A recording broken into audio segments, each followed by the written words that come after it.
Alhamdulillahilladzi anzalal Qur'an hudan linnas wa bayyinatin minal huda wal furqan. Asyhadu an la ilaha illallah wahdahu la syarika lah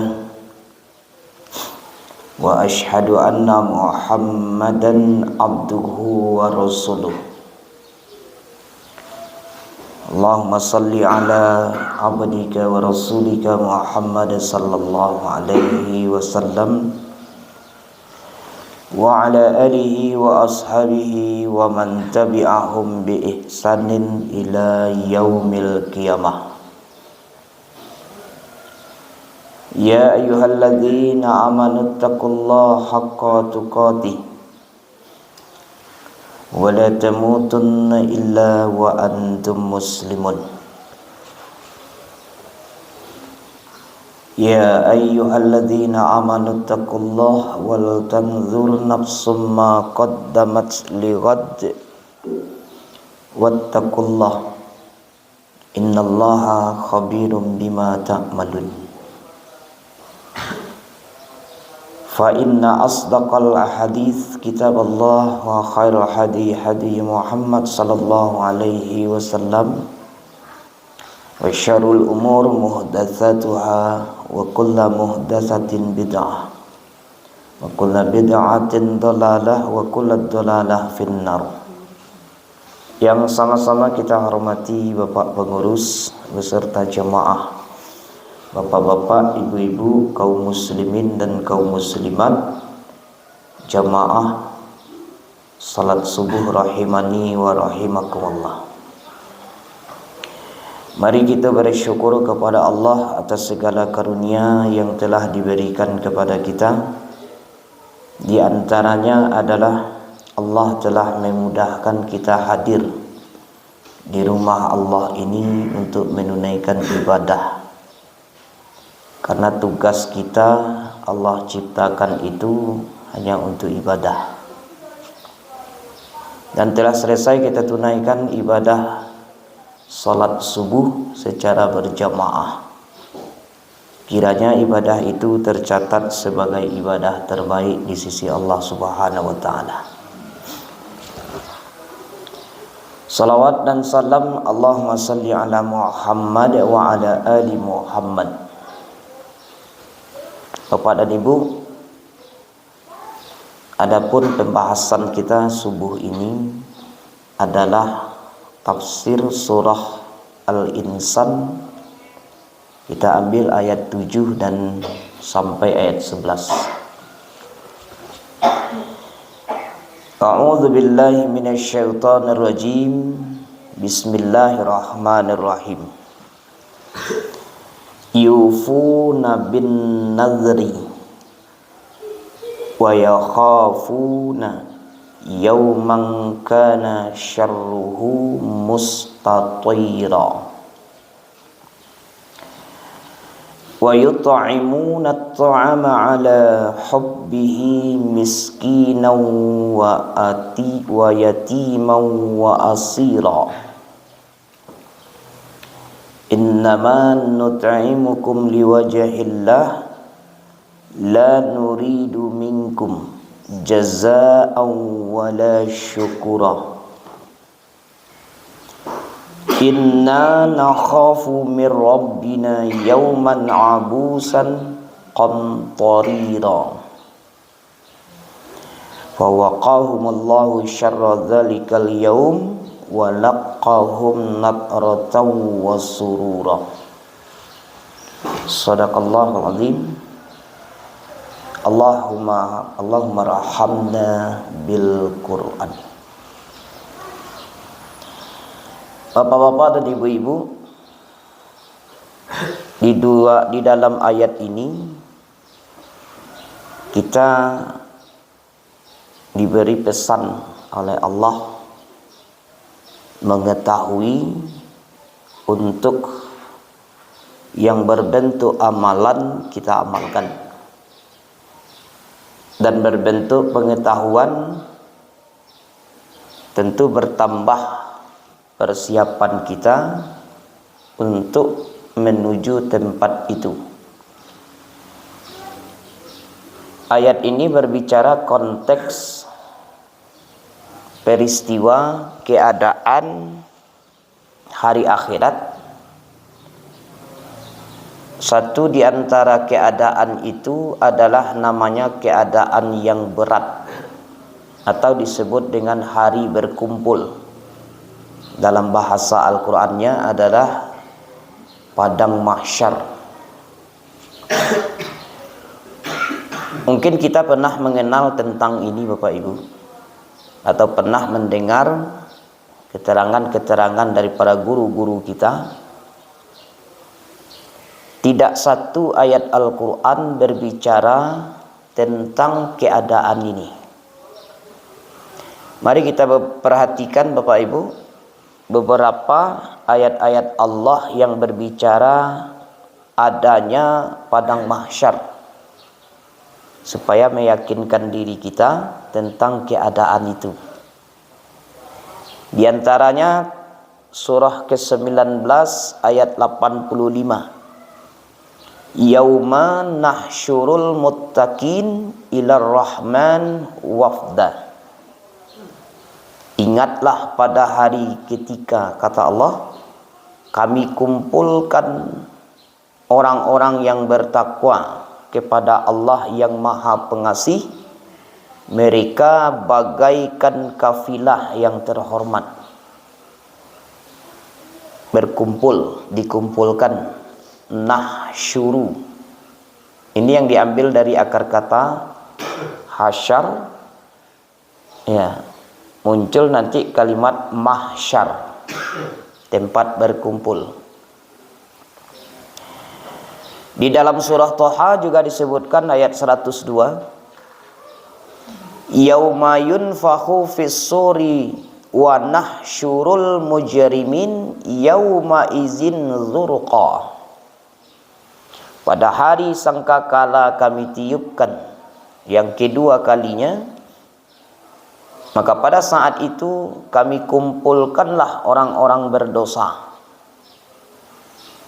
Mereka berwajah biru muram. Jadi kalau kita perhatikan dari dua ayat tadi Bapak Ibu, ada dua kelompok manusia di saat itu. Ada namanya kelompok muttaqin, ada kelompok mujrimin. Nah, kita kira-kira mau masuk kelompok mana itu? Kalau orangnya kelompok muttaqin, ayat yang kita bacakan pembukaan tadi Bapak Ibu, surat Al-Insan. Seperti apa kelompok orang muttaqin? Coba lihat di ayat 11. Fawaqahumullahu syarra dzalikal yaum wa laqahum nadrataw wa surura. Ini kelompok orang muttaqin ini. Maka Allah lindungi mereka. Berarti Allah yang melindungi. Allah lindungi mereka dari kesusahan dan memberikan mereka keceriaan dan kegembiraan. Ini muttaqin ini. Kalau kelompok mujrimin itu ada di ayat 10. Inna nakhafu mir rabbina yauman abusan qamtarira.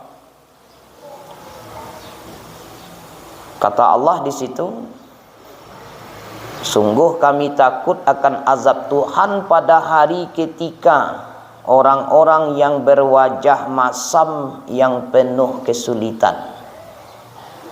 Berarti ini boleh jadi yang berwajah masam yang penuh kesulitan itu kelompok mujrimin, orang-orang pendosa. Bapak Ibu, coba kita dengarkan, ya, kita lihat beberapa keterangan-keterangan Rasulullah tentang keadaan hari itu. Pertama, matahari. Artinya keadaan padang mahsyar itu seperti apa itu? Pertama, matahari.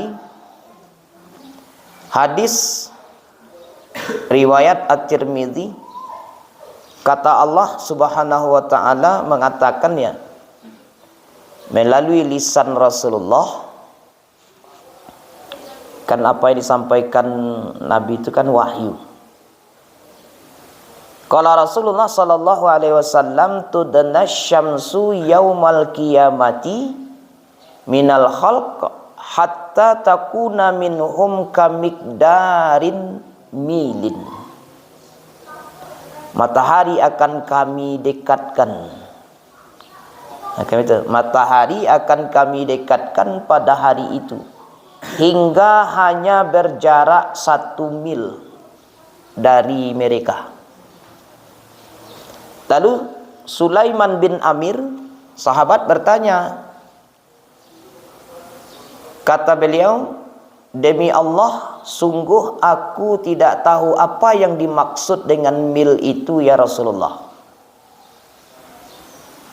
Apakah mil itu hitungan jarak atau justru mil yang digunakan untuk celak mata? Maka Nabi menjawab, itulah dia stik kecil yang seukuran tusuk gigi yang biasa digunakan menyapukan celak mata ke mata. Berarti mil di sini bukan jarak. Kalau mil itu jarak berarti masih ada juga, masih jauh juga. Sekarang Nabi mengatakan mil yang dimaksud di situ bukan mil jarak, tapi mil celak mata. Untuk pensil dah. Nah, dekatnya bagaikan celak mata itu dengan matamu. Kalau orang tua dulu mengecekkan sajangka, sajangka masih berjarak. Itulah Bapak Ibu, itu keterangan hadis. Lalu berapa lama berdiri? Berapa lama? Matahari yang sangat dekat, berapa lama pula berdiri? Mari kita lihat keterangannya. Kata Rasulullah sallallahu alaihi wasallam, yaum yaqumun nas li rabbil alamin. Pada hari itu manusia berdiri. Nah, ini hadis ini. Kalau dalam ayat qiyamun yanzurun, pada hari itu kamu berdiri menunggu.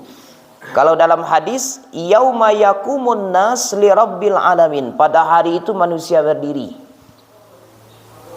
Ya, berdiri miqdara nisfi yaumin min khamsina alfi sanatin.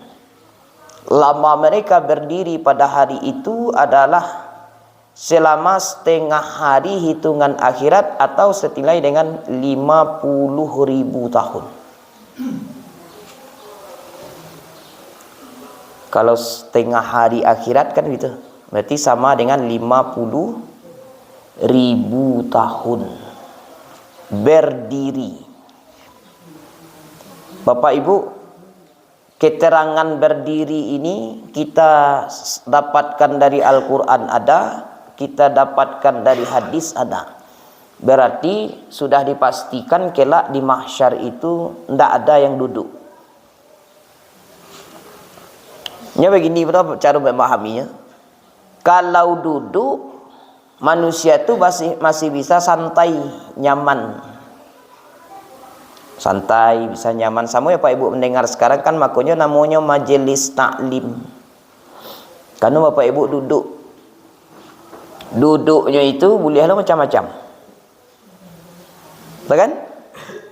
Kok bersandar, boleh. Kok berselo, boleh. Bersimpuh, boleh. Maunjur, boleh. Itu makanya majelis. Kata. Tapi kalau di mahsyar kelak, karena tempat duduk itu tidak ada. Di samping memang perintahnya berdiri, tapi tempat duduk itu tidak ada. Kenapa? Karena coba bayangkan dari Nabi Adam sampai manusia terakhir ada di situ. Sekarang aja manusia berjumlah yang hidup ini 8 miliar. Yang sekarang saja. Berjumlah manusia hari itu yang hidup 8 miliar. Tak terbayang oleh kita dari Nabi Adam. Sampai pula kalau sekian miliar lagi misalkan dunia kiamat, itu manusia bertambah terus. Dikumpulkanlah di tempat itu, makanya disebut dengan mahsyar. tempat berkumpulnya semua. Dan ternyata tidak itu saja, jin dikumpulkan juga di situ, hewan sama dikumpulkan juga. Lalu ditanyakan kepada Rasulullah, hewan untuk apa gunanya? Untuk diadili. Karena boleh jadi ada hewan teraniaya di atas dunia, dia minta keadilan juga. Ya Tuhan, si Fulan tu dulu mengurung ngambo. Kira-kira hewan yang awak kurung? Mungkin bisa kucing. Ini menuntut tu bapak dan ibu karena merasa teraniaya. Coba lihat, hewan itu dia kan butuh pasangan itu. Cuma dek malihnya menyabuian kapak situ ya. Hewan itu diciptakan hanya untuk itu, untuk berkembang kan, atau makan, tidur, hanya itu. Lalu apa kurung dalam sangka bertahun-tahun mendudanya Pak. Ia kan nuntut nanti, percaya cobalah. Ya buruang yang kalau apa-apa itu yang dikuruangnya. Abu entah berapa kali menyampaikan di situ berulang-ulang, kalau iyo ingin memelihara rujuk, carikan pasangannya. Dan tampeknya bukan sangkar itu. Tampeknya senaman kebun binatang Pak. Ada pohon di situ, ada air yang mengalir di situ, makanan yang cukup, minumannya juga begitu. Air mengalir di pohon itu kebutuhan burung itu. Hanya mandi loh tuh Pak. Itu tembak-tembak sih mandiannya. Kadang tak basah ke bagian hati. Berangnya sebenarnya. Cuma ada apa sih nak mengerti mungkin. Karena bahasanya pula gitu. Bila mengertinya di mahsyar nanti. Tapi mau kejar, kalau tidak percaya ya kita lihat nanti.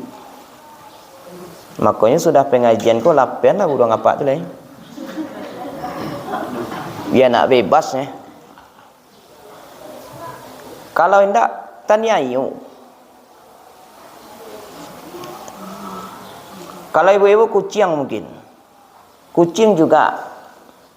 Dulu pernah saya sampaikan, sediakan makanannya, tempat tidurnya, sediakan minumannya, pasangannya. Nah, itu steril kan ya? Bertahan salerunya. Ini tugasnya berkembangnya, kembang biak. Itu ibu, pelihara lah tidak ada. Tapi ikuti aturannya. Supaya kita aman pula nanti di hari yang matahari sangat dekat ini dan dalam keadaan berdiri. Kemudian tidak berpakaian, tidak pakai alas kaki, tidak pakai penutup kepala. Berarti kalau bahasa kitanya berarti lanjang bulik. Makanya Aisyah pun bertanya kepada Rasulullah, ya Rasulullah, tu ndak malu awak dicaliak orang aurat awak? Kata Nabi, kamu ndak sempat memikirkan orang lain. Karena kamu mengurus diri kamu. Masing-masing diri kita ini sibuk mengurus diri. Pertama merasakan cuaca itu, keadaan matahari itu, yang keringat bercucuran bagaikan banjir. Awak ndak mati. Kalau mati atau pingsan, selesai masalah. Pingsan saja. Sekarang tak pingsan, impi-impi karena rami. Makanya Allah bagi menjadi dua kelompok. Ada kelompok muttaqin, ada kelompok mujrimin. Kelompok muttaqin ini, coba Allah lindungi mereka dengan wajah ceria dan gembira. Kalau Sorman itu walau keadaan tu samunya, mataharinya samu segala macam, tapi nyu gembira, ceria, tidak merasakan panas, tidak berkeringat, malah ceria gembira, tidak merasa lamu. Itu makanya lamu tagak tu Bapak dan Ibu, itu tergantung kekusyukan awak dalam solat. Maksudnya apa? Lamu awak tagak dalam solat tu tergantung kekusyukan. Kalau awak merasa khusyuk solat awak tu sepanjang apapun ayat imam itu, tidak ada merasa panik, tidak merasa menggigil lutut lah. Di orang awak kan itu ayat panjang ko yang jadi masalah. Misalkan kok dibaca de ustaz wak tadi sajus ambo yakin banyak yang protes sudah itu. Atau setidaknya bertanya ke pengurus, beliau je imam besok itu. Iyo kecik pengurus. Dia nak kasih ku salat aja. Bapak Ibu, nak sama. Kalau kita menikmati ayat imam di Masjidil Haram, Masjid Nabawi itu berapa panjang ayat imam tu? Tapi tidak terasa. Karena menikmati. Samalah di padang mahsyar, selama apapun, sekalipun 50.000 tahun berdiri, yang orang beriman itu wajahnya ceria dan gembira. Orang bertakwa. Tentu Bapak dan Ibu, mudah-mudahan kita berharap jadi masuk golongan ini. Yang jadi amalannya ada disebutkan dalam ayat ini. Saya tidak membaca terjemahannya semua tadi, tapi langsung ayat ini kemana arahnya. Ternyata Bapak dan Ibu, mereka yang ceria itu, ya, yang wajahnya gembira itu, wajahnya ceria itu, mereka melakukan dua amalan ketika hidup. Mari kita lihat apa amalan mereka ini. Bapak Ibu, yang pertama ayat pembukaan tadi, ayat 7-nya. Yufuna bin nadhari wa yakhafuna yawman kana syarruhu mustatira. Yang wajah ceria gembira itu, natrata wa surura, itu adalah mereka yang sempurna nazarnya. Mereka yang bernazar dan menyempurnakannya. Ini amalan yang kalau kita cari langka. Ada yang keliru tentang masalah nazar ini Bapak Ibu. Saya tahu Bapak Ibu, nazar itu serupa apa? Dia berbeda dengan niat. Kalau niat dalam hati saja, berniat kita, kalaupun tidak kita tunaikan, itu tidak ada dampaknya. Berbeda dengan nazar. Oke, betul. Yang ngaco selama itu jika maka. Jika anak saya lulus pegawai, maka saya puasa sehari. Kau ndak lulus Pak? Akan tak jadi puasa dah. Akan mengancam Allah namanya itu. Itu yang banyak selama ini. Jadi praktek nazar itu ada dalam Al-Quran Bapak Ibu. Seperti coba lihat di dalam surat Maryam. Dalam surat Maryam ayat 26. Itu ada contoh nazar di situ. Nazar siapa? Mari kita lihat. Fakuli inni nazartul lirrahmani sauman falan ukallimal yaum insiyan. Kata Maryam, saya bernazar untuk lirrahman, nama lain nama Allah. Nazar si Maryam itu berpuasa besok. Apa puasanya? Puasa tidak bicara. Puasa tidak mengecek. Jadi dia tidak mengecek sehari itu. Itu yang dinazarkan oleh Maryam.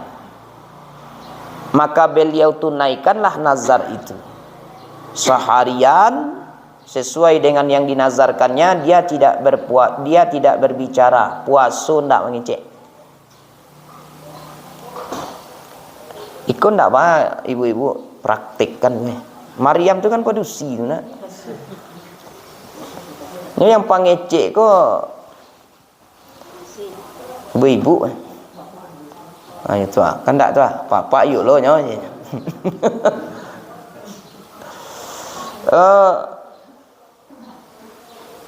Kenapa perkara bicara, Bapak Ibu? Di antara sekian banyak sumber dosa itu yang melekat ke diri kita adalah berbicara. Makanya ada batas-batas bicara. Berbicara boleh, kan tidak dilarang. Selama yang dibicarakan itu yang baik-baik, ya silakan, bermanfaat. Kalau tidak bermanfaat, bakok ditagah Nabi. Man kana yu'minu billah wal yaumil akhir falyakul khairan aw liyasmut. Jika benar engkau beriman kepada Allah dan hari akhirat, berarti masuk padang mahsyar ini. Jika benar engkau beriman kepada Allah dan hari akhirat, falyakul khairan, berkatalah yang baik-baik.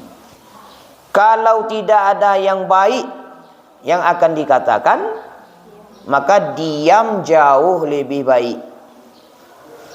Itu cara memahaminya, diam jauh lebih baik. Makanya nazar Maryam itu, apakah boleh dia bicara besok itu? Boleh, tapi ketika dia sudah nazar tidak bicara, maka haram baginya untuk bicara.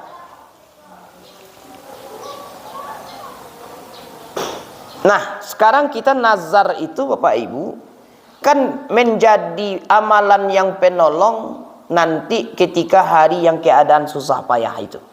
Natratan wa surura. Kita ingin gembira dan ceria. Maka sempurnakanlah nazar. Arti sempurna ko acok-acok banazar. Supaya wa'a kita cari pengertian pendapat ulama atu nazar. Ternyata beberapa keterangan para ulama Bapak Ibu, nazar itu berjanji kepada Allah. Berjanji kepada Allah menjadikan amalan sunat menjadi wajib. Amalanku sunatnya, tapi kanulah membuat nazar berjanji dengan Allah, makanya jatuh wajib. Gitu. Bisa memahami? Contoh, Senin besok ya, besok Senin. Kan ada amalan sunat di situ. Puasa. Bapak Ibu lah biasa ya puasanya. Tapi dia hanya bernilai sunat. Bisakah dia bernilai wajib puasa Senin besok? Bisa. Baca ronyo, dinazarkan. Bunyinya seperti yang diucapkan Maryam. Misal, besok Senin saya bernazar akan puasa.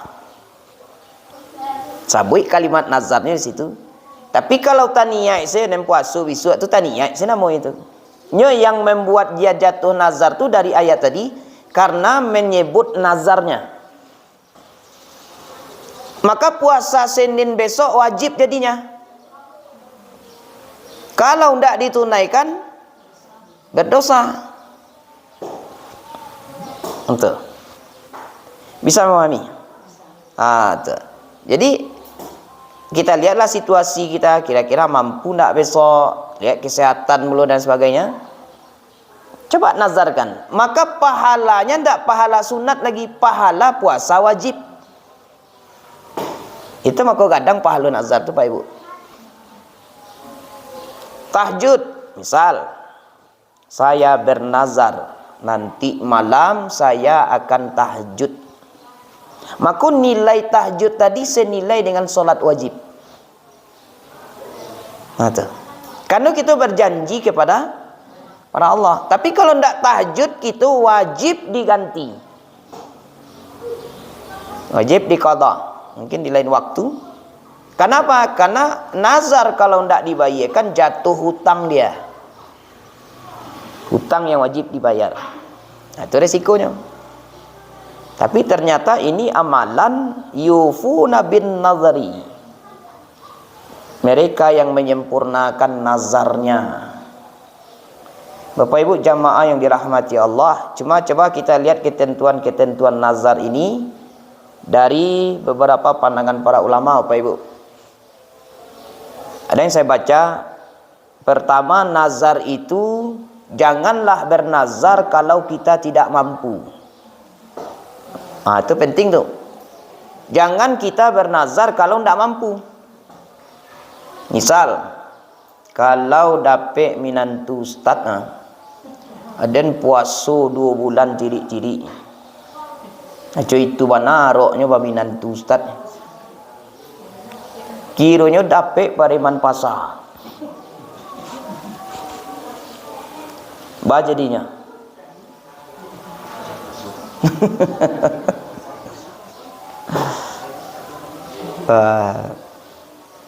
Ya tapi ya tahu dapet ustaz tu wajib dibayar. 2 bulan berciri-ciri keceknya dalam nazarnya. Batal sehari, ulang dari nol lo lihat. Nah, itu kan ndak mampu jangan bernazar. Itu saja. Ya lihat keadaan awak dulu. Jangan mudah saja bernazar. Karena ini memang dijelaskan oleh beberapa para ulama, Pak Ibu. Itu nazar yang seroman itu ya wajib dibayar, itu masalahnya. Kalau tidak awak berdosa. Nah, tuh. Yang kedua, jangan bernazar yang mendatangkan mudarat. Ya mudarat. Alah contoh ya, kita buatlah contoh apa-apa kah. Orang rumah apa sakit. Sakit orang rumah, bernazarlah apa aku. Ambo kalau sehat orang rumah ambo kah. Ambo babini cik lain. Ada. Kiranya you sehat. Baca runya. Wajib nak dibayar, Pak? Tidak tu, Bu. Tapi jangan dipraktekkan dulu, sudah ikut, Pak ya. Kan ambo menyebut tadi jangan bernazar mendatangkan mudarat. Datanglah Pak tadi ke ibunya, sampaikan dulu ke ibu. Ibu lah sehat, Allah. Dia Pak bernazar batang. Nazar apa? Kalau ibu sehat, apa bertambuh cik lain.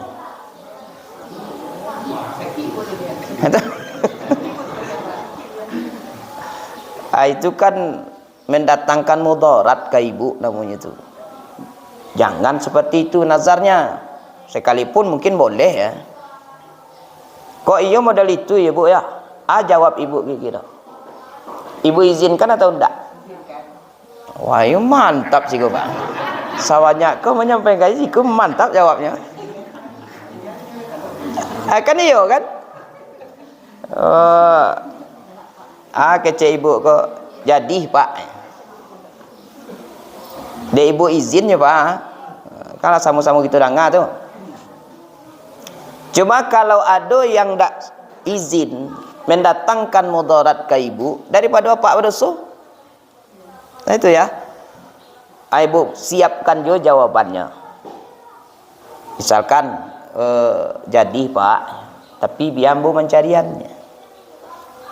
Ya kalau ibu kan apa nak ada menyebut syarat harus jo itu kan ada sabut tadi dah. Apa bernazar kalau ibu sehat bertambuh cek lain.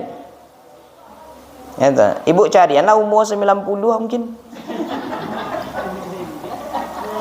Ya, umur 90 lah dapet wiku imbo Pak. Pak lah dapet. Bayarlah nazar apa lain.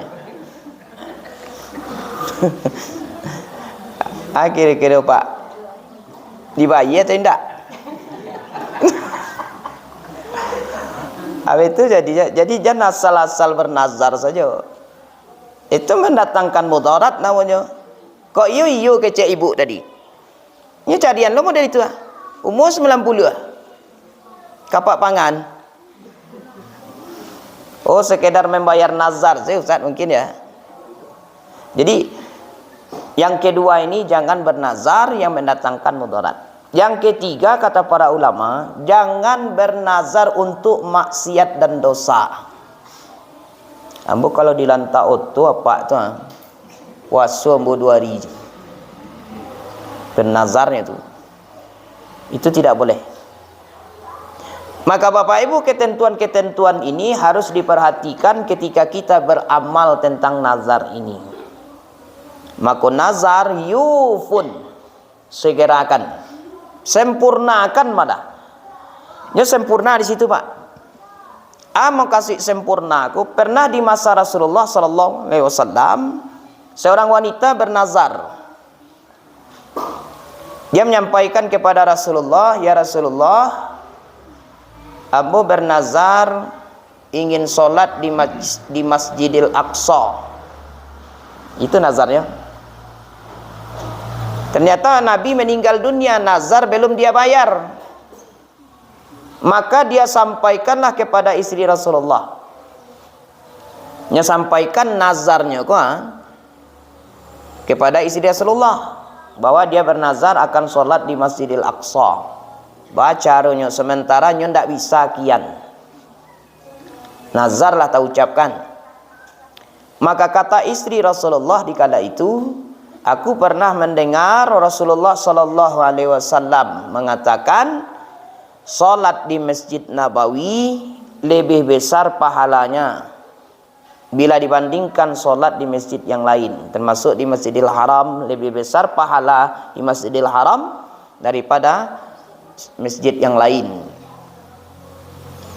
Maka engkau salatlah di Masjid Nabawi dengan niat membayar nazar engkau yang di Masjidil Aqsa. Apa yang diambil oleh para ulama di sini Bapak Ibu? Membayar nazar itu kurang ndak boleh. Tapi kalau balabiah boleh. Itu maknanya tuh. Salat di Masjidil Aqsa 500 nilainya. Salat di Masjid Nabawi 1000. Berarti diniatkan membayar nazar tadi di Masjid Nabawi, maka terbayarlah nazar yang di Masjidil Aqsa. Kenapa? Nilai pahalanya lebih besar di situ daripada di Masjidil Aqsa. Misalkan ibu bernazar ambo kalau hadir je Ustaz minggu depan bernazar akan membuat teh talua. Ndak ada tu Bu, ancak tu. Ya kan? Akhirnya hadir minggu depan, ikut je nanti Bu. Itu ndak bisa dah. Atau teh, sebab yang diucapkan ndak itu dah. Nah, yang ibu ucapkan teh talua. Tapi kalau ibu lataan teh talua, tambah lo iko, tambah lo makanan di siku, itu mantap tuh. Balabiah boleh, yang ndak boleh, kurang.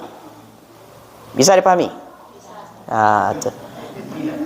Kalau lah paham, ya caliak. Indah itu contoh sini Bu. Nah, kalau ada ndak ada dah. Baik, yang kedua, sedikit lagi, kasih waktu sedikit lagi.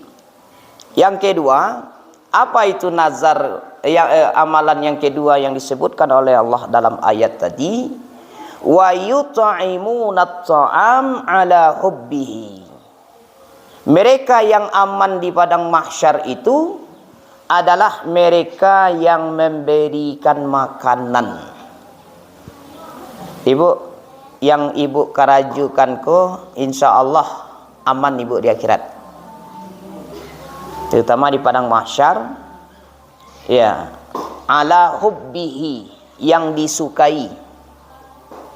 Jadi besok ibu ya, sebelum membuat makanan tu minta pendapat je ke Pak awak buat besok ya. Kan ala hubbihi di situ, yang disukai. Oh, wak bisu nasi goreng lah, Bu. Maka ibu aman di akhirat. Kenapa sabanyakku amalan nah? Kenapa ini yang disebut oleh Allah? Itu diteliti oleh ulama tafsir itu. Ternyata begini Bapak Ibu. Di antaranya mereka membuat jawaban. Siapa orang yang meminum minuman keras? Minuman keras itu kan bernajis. Rijisun min amali syaitan. Najis. Maka selama 40 hari solat orang itu tidak diterima solatnya. Kenapa? Karena ternyata minuman atau makanan itu selama 40 hari mengendap dalam badan mak. 40 hari baru dia jadi darah dan daging. Minuman tadi najis. Karena badan bernajis, Allah tidak mau menerima solat orang yang bernajis. 40 hari Pak, tidak main-main dah. Solat bana pun tertolak solatnya selama 40 hari. Selama makanan minuman itu mengendap dalam dirinya. Bagaimana dengan orang makai narkoba, alkohol, minuman yang memabukkan sejenis khamar itu? Sudah berapa lama solat ditolak oleh Allah? Karena najis. Sebaliknya, nah ini sebaliknya Pak Ibu. Siapa orang yang memberikan makanan, terutama kepada orang-orang takwa. Ini hadisnya. La tusahibu illa mu'minan wa la ya'kulun ta'amaka illa taqiyya. Tidak ada memberikan makanan terbaik kecuali bersedekah makananlah kepada orang-orang takwa. 40 hari ibadah orang takwa tadi, maka mendapat pahalalah orang yang memberi makanan itu. Bara banyak siko Pak Ibu. 40 hari itu Bu. Jadi ibadah ibuku bersambung tadi kan tiap minggu kan. Ajan berhenti sudah pengajian kau bagi makanan tuh. Lanjutkan. Kenapa? Memberi makan orang takwa. Bayangkan solat apa kau Bu? Mengaji beliau, bersedekah beliau. Selama 40 hari itu ibadah beliau dapat dia awak nilai pahalanya tanpa mengurangi pahala dia. Disebabkan makanan kita yang mengendap dalam badannya, makanan halal. Yang haram tertolak tadi. Nah itulah makanya para ulama mengatakan begitu. Jadi sedekah makanan terbaik kepada orang takwa. Pernah jemaah bertanya, Ustaz kalau orang gilo agia makan bah? Ada juga jemaah tanya, jemaah Masjid Raya tuh. Temu kecian, jangankan magia makan orang gilo. Hewan saja dia agia makanan minuman bisa menyelamatkan seorang perempuan dari perbuatan maksiatnya menuju surga. Kan ada kasusnya itu. Ada seorang perempuan yang tidak benar, lalu dia bertemu seekor anjing yang kehausan, lama ngeluan lidahnya, kehausan. Lalu inisiatifnya nyobuka lah sepatunya, nyo berusaha mengambil air ke dalam sumur. Usahanya itu yang dinilai Bapak Ibu bukan air talatak saja dia anda itu dah. Bau usaha tu mambi air tadi, lalu baru nyoberikan ke anjing tadi. Mati dia Bapak Ibu. Ternyata meninggal orang ini sebelum bertaubatnya. Allah telah turunkan rahmatnya untuknya. Memberi makan anjing saja, memberi minum anjing saja dapat pahala. Apalagi memberi makan orang-orang takwa. Apa le magih teh talua Ustaz?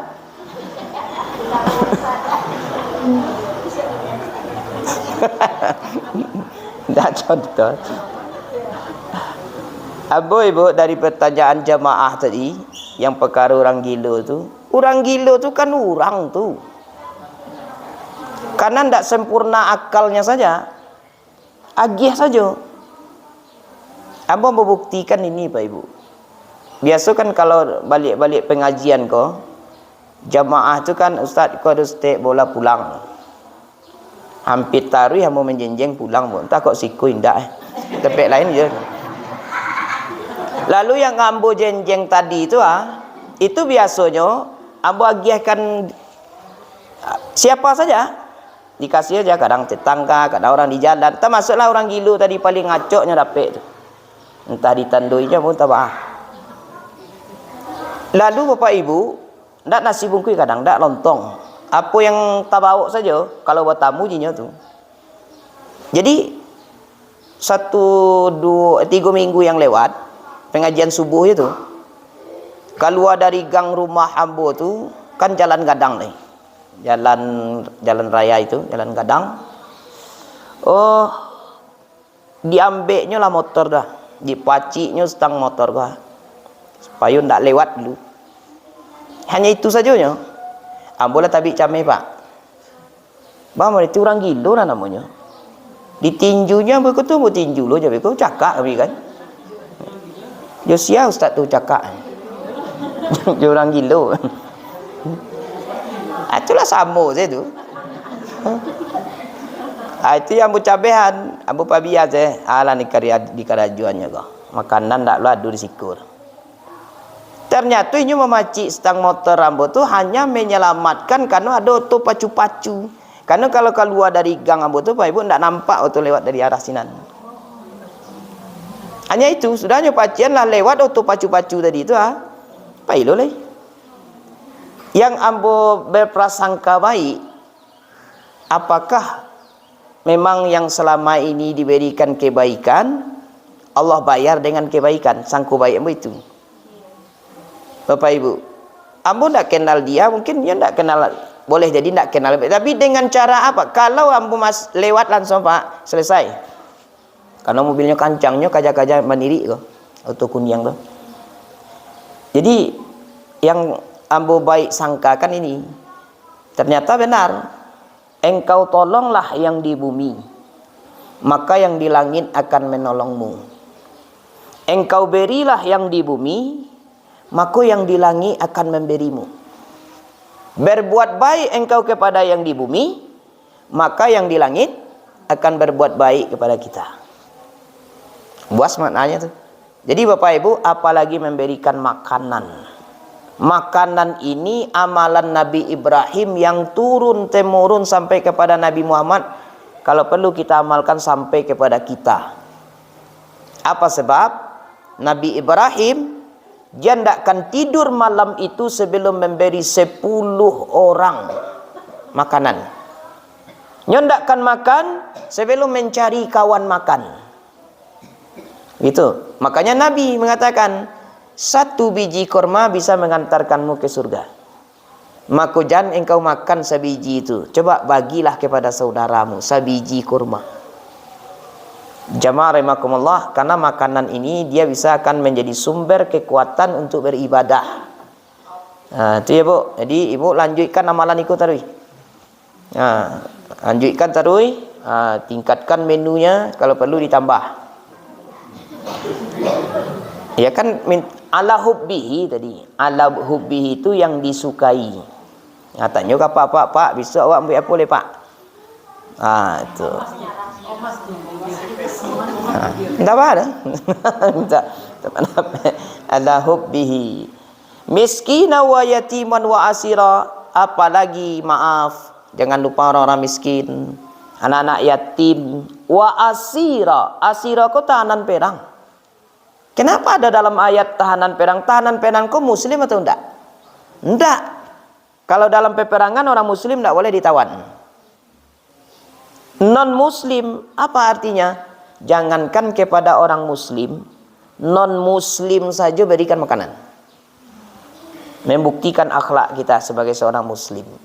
Siapa tahu ada yang bertetangga dengan kita non, kasih makanan. Ada kawan mempraktekkan di gereja Pak Ibu, di kompleks Simbolon. Itu kebiasaannya taruh membali buah. Tapi setiap membali buah, dia selalu berbagi ke tetangga sebelah non muslim. Taruh. Suatu kali ndak baragihnya. Tapi kali mai inyo magih kau ada rasaki dari Allah. Iko ada rasaki dari Allah. Iko ada rasaki dari Allah. Kalimatnya itu nyo magih tu. Suatu kali ndak magih ditanyonyo. Obo ndak ada rasaki dari Allah lai. Bayangkanlah menyebut nama Allah saja nyawa pek palu. Ternyata dia benar kata tema tu. Masuk Islam setelah itu. Masuk Islam dia. Bapak Ibu, banyak cara untuk berbuat baik. Tetapi Bapak Ibu, Allah anjurkan yang dua, sempurnakan nazarmu wa yut'imuna ta'am ala hubbihi, kemudian engkau berikan makanan, maka kelak nanti di padang mahsyar hari yang berat itu kita aman. Semoga ada manfaatnya. Alhamdulillahirabbil alamin. Subhanakallahumma bihamdika asyhadu an la ilaha illa anta astaghfiruka wa atubu ilaik.